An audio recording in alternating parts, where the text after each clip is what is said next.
Good day or evening, dear participants.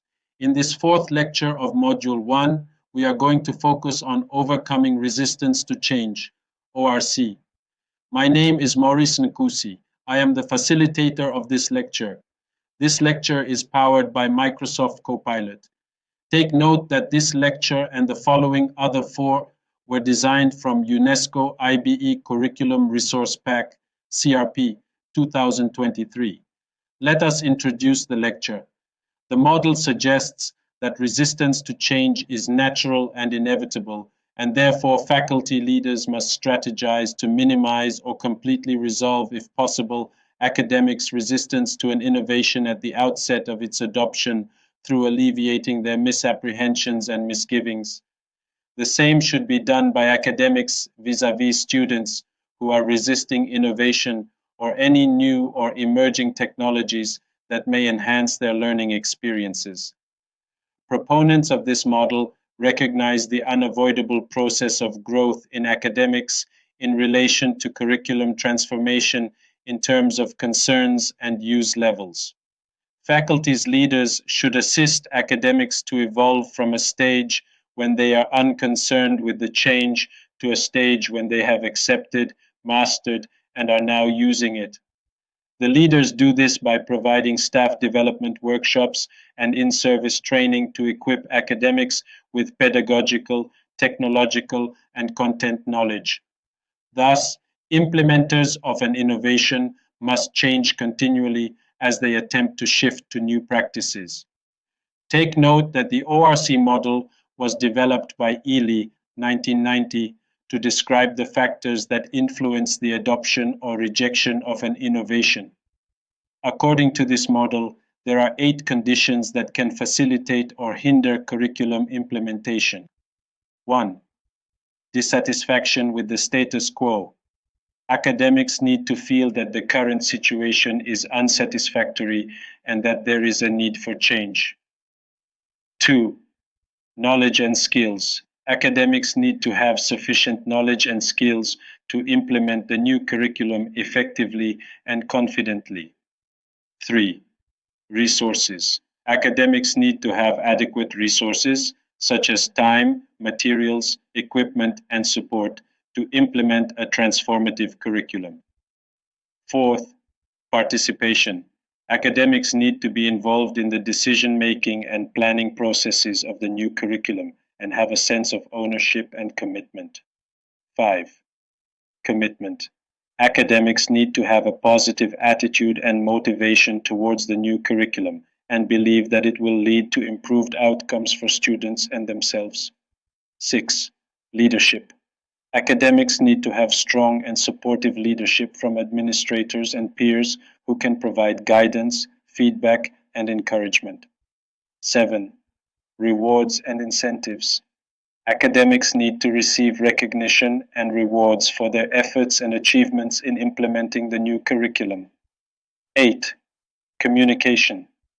Academics need to have effective and frequent communication with other stakeholders, such as parents, students, and community members, to share information, expectations, and feedback.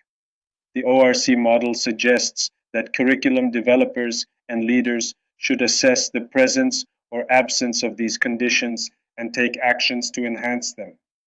For example, they can provide professional development opportunities, allocate sufficient funds and time where possible, solicit academics' input and feedback, celebrate successes and challenges, and establish clear and consistent communication channels. By doing so, they can reduce the resistance and increase the acceptance of the new ways to implement transformative curriculum among academics. Strategies to minimize the resistance to change through the ORC model. 1. Conduct a needs assessment and a gap analysis to identify the areas of dissatisfaction with the current curriculum and the potential benefits of the new curriculum. 2. Provide ongoing and differentiated professional development for academics to enhance their knowledge and skills in implementing the new curriculum. Use a variety of methods such as workshops, coaching, mentoring, peer observation, and online learning. 3. Ensure that academics have access to sufficient and appropriate resources, such as textbooks, including open educational resources, OER, equipment, technology, and support staff. Allocate adequate time for academics to plan, collaborate, and reflect on their practice. Fourth, involve academics in the design, development, and evaluation of the new curriculum. Solicit their opinions, suggestions, and feedback and incorporate them into the curriculum. Acknowledge their contributions and expertise. Fifth, foster a culture of commitment and collaboration among academics. Encourage them to share their vision, goals, expectations, and challenges with each other. Provide opportunities for them to work together, learn from each other, and support each other. 6. Provide effective and supportive leadership for academics. Communicate clearly and consistently the rationale, objectives, and procedures of the new curriculum. Provide guidance, feedback, and encouragement to academics. Address their concerns and difficulties promptly and constructively. 7. Recognize and reward academics for their efforts and achievements in implementing the transformative curriculum. Provide positive and constructive feedback, praise, and appreciation. Celebrate their successes and progress. Offer incentives such as certificates, bonuses, or career advancement opportunities. 8.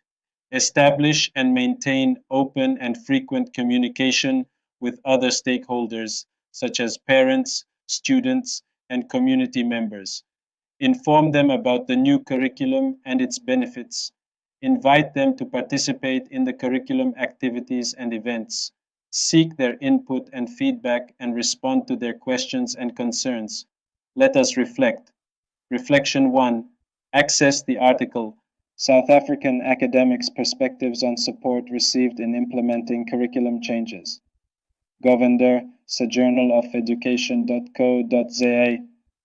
After reading the article, reflect on the following questions. 1.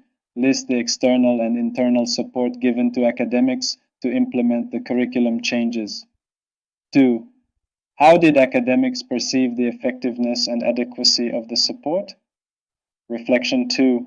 Read the document, A Conceptual Framework Analysis for Implementing Curriculum Policy Change in the Cameroon Education System, pages 101 at www.rjshares.com. To download the article, click on the link below L3686107.pdf rjshares.com. After reading, reflect on the following questions. 1.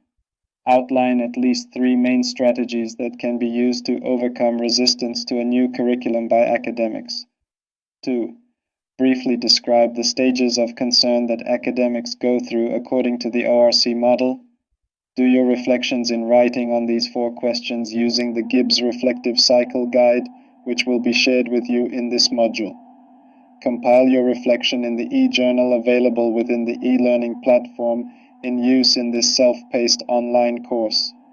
Share your reflections with your colleagues at work and also share them on the Community of Practice platform, which will be shared with you.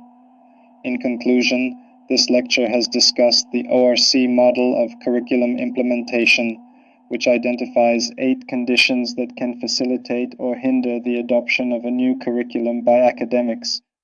The lecture has also suggested some possible strategies to enhance these conditions and overcome the resistance to change among academics. If you have any questions or challenges, please use the discussion forum on questions and answers of Module 1 to ask questions and also answer other participants' questions as well. Thank you for your attention.